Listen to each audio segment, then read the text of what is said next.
পদ্ধতি সমূহ লিখো। রিগিং হলো 3D অ্যানিমেশনের মডেলকে হাড় বা স্কেলিটন যুক্ত করার প্রক্রিয়া।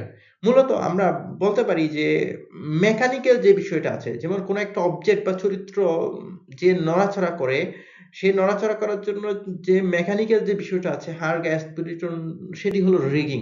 রিগিং হলো স্কেলিটন, যেমন মডেলের ভিতর হাড়ের কাঠামো তৈরি যা চরিত্র অবজেক্টের নড়াচড়ার একটা ভিত্তি।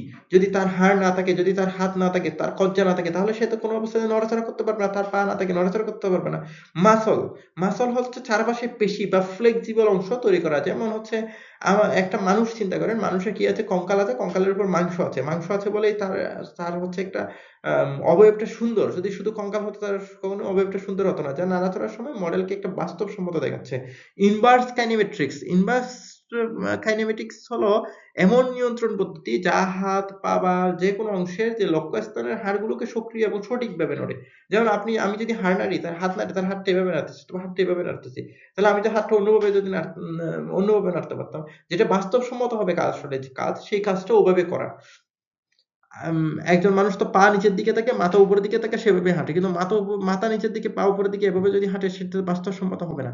সুতরাং নিয়ন্ত্রণ পদ্ধতিটা এমন যা বাস্তবসম্মত হয়। এটি হলো 3D অ্যানিমেশনের রিগিং এর পদ্ধতি। ধন্যবাদ সবাইকে।